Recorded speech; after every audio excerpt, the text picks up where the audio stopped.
Halo, kita bahas tentang jenis-jenis kalimat. Nah, tujuannya adalah kita bisa memahami tentang jenis-jenis kalimat dalam mengembangkan karangan. Jadi apabila kita ingin menulis sebuah karangan, kita harus paham dulu apa saja jenis-jenis kalimat, ya. Yang pertama, kalimat berita. Nah, kalimat berita adalah kalimat yang isinya memberitahukan tentang sesuatu. Kalimat berita terdiri dari beberapa bagian. Nah, kalimat berita yang berupa kalimat berita kepastian, misalnya, ayah akan bekerja nanti, berangkat kerja nanti. Kemudian kalimat berita pengingkaran, misalnya, dia bukan teman saya. Kemudian kalimat berita kesangsian, misalnya, kakak mungkin datang hari ini, ya. Jadi kalau kita ingin membuat kalimat berita, kita harus tahu dulu bahwa kalimat berita itu ada berupa kalimat berita kepastian, kalimat berita pengingkaran, maupun kalimat berita kesangsian. Kemudian yang kedua, kalimat perintah. Nah, kalimat perintah itu adalah kalimat yang bertujuan memberikan perintah kepada orang lain untuk melakukan sesuatu. Misalnya, belajarlah dengan giat supaya pintar. Kemudian dilarang menaiki kendaraan ini. Mohon semua hadirin untuk berdiri. Nah, itu ada perintah di dalam kalimat tersebut, ya. Kalimat tanya. Nah, kalimat tanya merupakan kalimat yang berisi pertanyaan yang tentunya memerlukan adanya jawaban, ya. Kalimat tanya, misalnya, apa yang kamu bawa? Nah, itu kan memerlukan jawaban, ya. Siapa yang menjadi juara di kelasmu? Memerlukan jawaban. Kemudian, benarkah kamu yang bernama Anto? Nah, itu juga memerlukan jawaban, ya. Kemudian kalimat seru. Nah, kalimat seru adalah kalimat yang mengungkapkan rasa kagum. Kalimat seru dapat dibentuk dari kalimat berita yang predikatnya dari kata sifat. Misalnya, Pak Ahmad sangat pandai, menjadi alangkah pandainya Pak Ahmad. Kemudian lukisan Aman sangat bagus, menjadi bukan main bagusnya lukisan Aman. Nah, itu adalah kalimat seruan, ya. Kemudian kalimat aktif. Nah, kalimat aktif adalah kalimat yang subjeknya melakukan pekerjaan yang mengenai langsung terhadap objek. Dilihat dari kata kerjanya, kalimat aktif dapat dibedakan menjadi dua, ya. Ada kalimat aktif transitif, itu berarti kalimat aktif yang kata kerjanya berobjek langsung, ya. Misalnya, ayah membeli buku, nah, itu berobjek langsung. Kemudian, kalimat aktif intransitif ialah kalimat aktif yang kata kerjanya tidak berobjek, ya. Contoh, Ali berlari sangat kencang. Tono tidur di siang hari, kemudian Lala menyanyi. Nah, Lala menyanyi kan hanya subjek predikat, tidak menuntut adanya objek, ya. Kemudian kalimat pasif. Kalimat pasif adalah kalimat yang subjeknya menjadi penderita.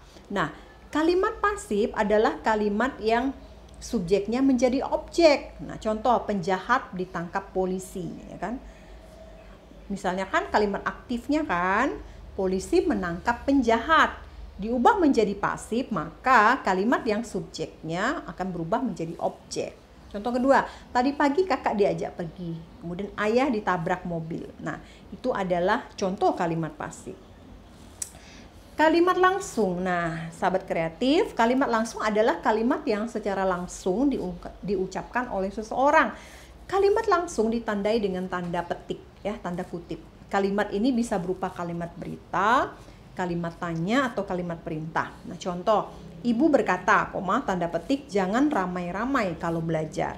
Nah, yang kedua, ayah baru saja pergi kerja, kata kakak kepada bibi. Kemudian, Andi bertanya kepada Banas, jam berapa sekarang? Nah, itu adalah contoh kalimat langsung, ya, yang ditandai dengan tanda petik. Kalimat tidak langsung adalah kalimat yang menceritakan kembali ucapan orang lain. Biasanya di sini kata kuncinya adalah bahwa, ya. Bagian kutipan dalam kalimat tak langsung biasanya berupa kalimat berita. Dalam penulisannya, kalimat tidak langsung tidak memakai tanda kutip, ya. Tanda kutip, ya. Contoh, Pak Guru Asri berkata bahwa, nah, ada kata kuncinya bahwa, kita harus belajar dengan giat. Dia mengulangi ucapan orang lain, ya. Ayah bertanya kepada kakak tentang, nah, ada penanda bahwa, tentang, gitu, ya.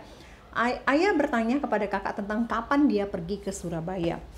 Kemudian Kemarin ibu berjanji akan membelikan baju baru, ya.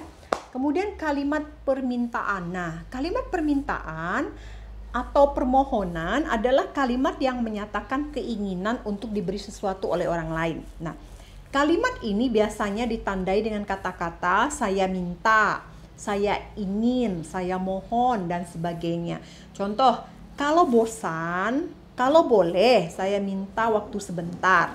Atau kalau ini, saya ingin Bapak memberitahu tentang kabar itu.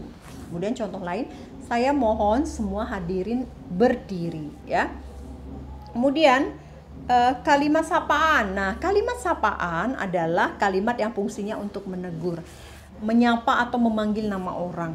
Nah, kalimat sapaan ditandai dengan penggantian kata ganti orang kedua. Dan ingat, kalimat sapaan ditulis dengan huruf kapital ya, karena menyapa langsung. Contoh, buku ini harganya berapa, Pak, P-nya kapital ya. Kemudian mau kemana Kak, K-nya kapital. Kemudian saya mau makan Bu, saya mau makan Bu, B-nya juga huruf kapital.